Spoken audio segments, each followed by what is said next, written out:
Hey guys, Gons here with another video for the Face Like the Sun YouTube channel.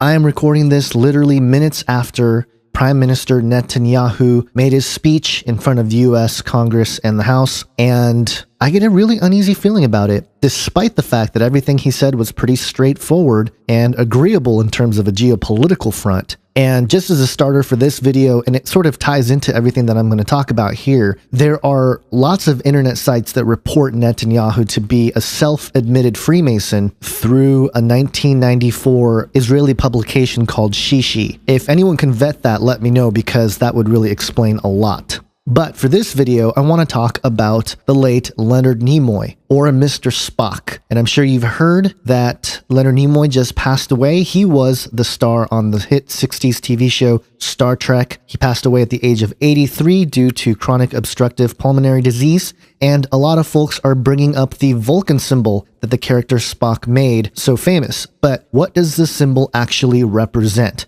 Well, according to Nimoy, in an interview he did for the National Yiddish Book Center in 2013, the symbol has Jewish roots. Here's a short clip of Nimoy describing how he came about this symbol. So I'm with my father and my grandfather and my brother, sitting in the bench seats. Women were upstairs. 5 or 6 guys get up on the bima on the stage, and they're facing the congregation. They get their talit over their heads, and they start this chanting. I think it's called duchening. And my father said to me, "Don't look." So everybody's got their eyes covered with their hands, or they've got their talit down over their faces, or turned away, turned their back to these guys. And I hear this strange sound coming from them. They're not singers. They were shouters. And dissonant. It was all discordant. And they were doing like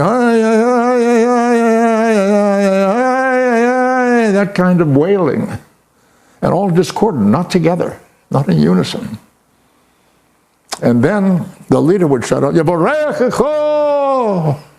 And the rest of them would respond, "Yevorechecho Adonai v'yishmerecho!" It was chilling. Whoa, something major is happening here. So I peeked, and I saw them with their hands stuck out from beneath their talit like this towards the congregation. I thought, wow. Something really got hold of me. I thought, I had no idea what was going on, but the sound of it and the look of it was magical. This is the shape of the letter Shin, Hebrew alphabet, Shin. Very interesting letter in the language. It's the first letter in the word Shaddai, the first letter in the word Shalom, first letter in the word Shekhinah, which is the name of the feminine aspect of God, who supposedly was created to live amongst humans, the Shekhinah. So there you go. Now, in doing a little bit of digging into the symbol myself, I thought I'd make a few comments regarding it and the connection it has to Hollywood and Star Trek, and even the occult and the Illuminati or the Elite Order, who take their directions from fallen spirits, which will make their appearance as well in this short little video. So, as he described, the hand symbol represents the Hebrew letter Shin. According to Kabbalistic sources, there are 2 sides to the Shin. The right side, where the Shin possesses 3 heads and represents this world, and the left side, which possessed 4 heads and represents the world to come. Each of the 3 prongs of the Shin represents different dimensions of the human being, one being the Keser, will and pleasure, the second being intellect, and the third being emotion. And each of these have their own paths, and not surprisingly, there are several more layers of hidden meaning, of which isn't really that important for this video, but I'll leave some links where you can check them out for yourself. Now, the ritual that Leonard Nimoy was talking about there is a priestly blessing known as the Dukenin, which is performed by the Kohanims, who are the Jewish priests thought to be the descendants of Aaron, the Most High, brother of Moses, and according to Jewish tradition, have been divinely chosen to work in the Jewish temple and assist others in serving God. Here is an image of the Kohanim performing this blessing. Does anything look familiar to you? If you studied occult symbolism at all, you know right away that this is very similar to the rock sign of the Illuminati that people have pointed out for a long time. Now, I don't really want to go down this rabbit trail right now, but I did want to point it out because it is very similar. Now, The real hidden spiritual deception behind this whole thing is found in the show Star Trek. The guy who created Star Trek, Gene Roddenberry, has a very interesting past, getting mixed up with a group that called themselves the Council of Nine. Now, if you don't know about the Council of Nine, again, I'll leave some links in the description section, but in short, the Nine claim to be the Ennead, or the 9 major gods of ancient Egypt, and the 9 principles of the universe. The story is long and complicated, but in short, it goes back to 1952 when the founder of the Round Table Foundation, a medical doctor named Andrija Puharich, who had been doing paranormal and psychic research for years, brought in an Indian mystic named Dr. D.G. Vinod, who began to channel the Nine. The history that follows is fascinating to look at, and many prominent people in culture have crossed paths with Puharich and his channelers, one of which was a young Israeli named Uri Geller. By the time Puharich set up Lab 9 in New York, he was backed by multi-millionaire businessmen, European nobility, scientists from Stanford Research Institute, and prominent political figures. And so again, one of the folks influenced by this Council of Nine, these spiritual beings that were being channeled, is Gene Roddenberry, the creator of Star Trek. And in fact, if you take a look at the number 9, you'll see it run through various elements of Star Trek throughout its various incarnations. But furthermore, the number 9 in general has been displayed throughout many Hollywood films, as seen here.